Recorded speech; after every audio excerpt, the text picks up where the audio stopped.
Capítulo 6.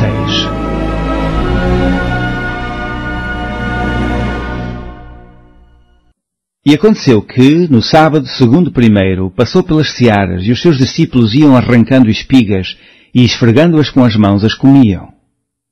E alguns dos fariseus lhe disseram: Por que fazeis o que não é lícito fazer aos sábados? E Jesus, respondendo, lhes disse: Nunca lestes o que fez Davi, quando teve fome, ele e os que com ele estavam? Como entrou na casa de Deus, e tomou os pães da proposição e os comeu, e deu também aos que estavam com ele, os quais não é lícito comer senão só aos sacerdotes? E dizia-lhes: O Filho do Homem é Senhor até do sábado. E aconteceu também, no outro sábado, que entrou na sinagoga, e estava ensinando. E havia ali um homem que tinha a mão direita mirrada.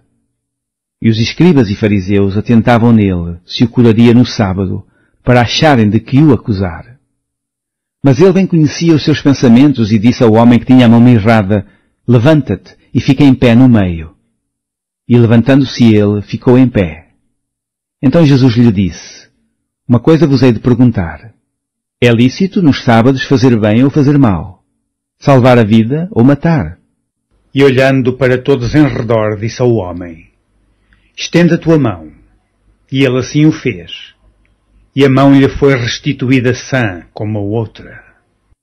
E ficaram cheios de furor, e uns com os outros conferenciavam sobre o que fariam a Jesus.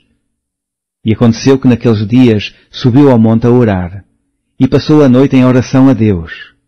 E, quando já era dia, chamou a si os seus discípulos, e escolheu 12 deles, a quem também deu o nome de apóstolos: Simão, ao qual também chamou Pedro, e André seu irmão, Tiago e João, Filipe e Bartolomeu, e Mateus e Tomé, Tiago, filho de Alfeu, e Simão, chamado o Zelador, e Judas, filho de Tiago, e Judas Iscariotes, que foi o traidor. E, descendo com eles, parou num lugar plano, e também um grande número de seus discípulos, e grande multidão de povo de toda a Judeia e de Jerusalém, e da costa marítima de Tiro e de Sidom, os quais tinham vindo para o ouvir e serem curados das suas enfermidades, como também os atormentadores dos espíritos imundos, e eram curados. E toda a multidão procurava tocar-lhe, porque saía dele virtude e curava a todos. E levantando ele os olhos para os seus discípulos, dizia: Bem-aventurados vós os pobres, porque vosso é o reino de Deus. Bem-aventurados vós que agora chorais, porque haveis de rir. Bem-aventurados sereis quando os homens vos aborrecerem, e quando vos separarem, e vos injuriarem, e rejeitarem o vosso nome como mau, por causa do Filho do Homem. Folgai nesse dia, exultai, porque eis que é grande o vosso galardão no céu, pois assim faziam os seus pais aos profetas. Mas ai de vós, ricos, porque já tendes a vossa consolação. Ai de vós, os que estáis fartos, porque tereis fome. Ai de vós, os que agora rides, porque vos lamentareis e chorareis. Ai de vós, quando todos os homens de vós disserem bem, porque assim faziam seus pais aos falsos profetas. Mas a vós que ouvis, digo: Amai a vossos inimigos, fazei bem aos que vos aborrecem. Bendizei os que vos maldizem, e orai pelos que vos caluniam. Ao que te ferir numa face, oferece-lhe também a outra, e ao que te houver tirado a capa, nem a túnica recuses. E dá a qualquer que te pedir, e ao que tomar o que é teu, não lhe tornes a pedir. E, como vós quereis que os homens vos façam, da mesma maneira lhes fazei vós também. E se amardes aos que vos amam, que recompensa tereis? Também os pecadores amam aos que os amam. E se fizerdes bem aos que vos fazem bem, que recompensa tereis? Também os pecadores fazem o mesmo.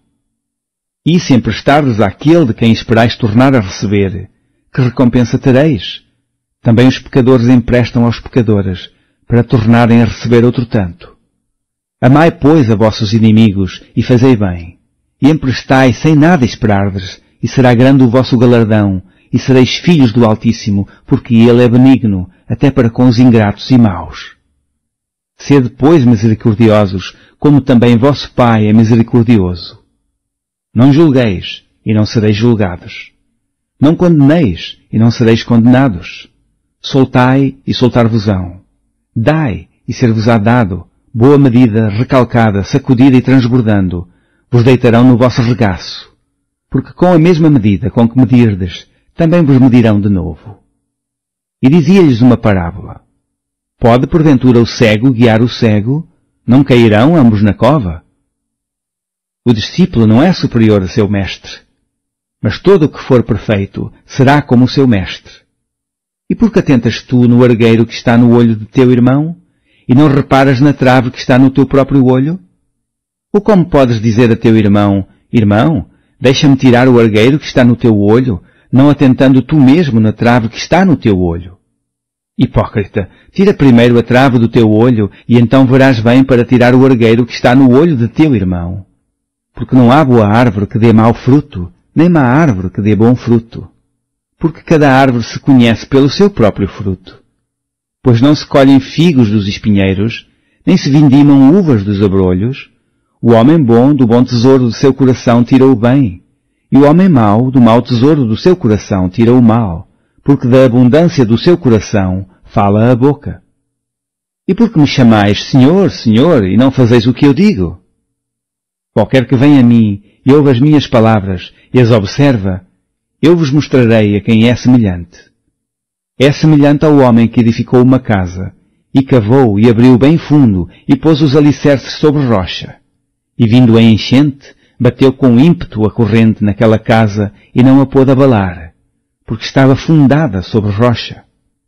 Mas o que ouve e não pratica é semelhante ao homem que edificou uma casa sobre terra, sem alicerces, na qual bateu com ímpeto a corrente e logo caiu, e foi grande a ruína daquela casa.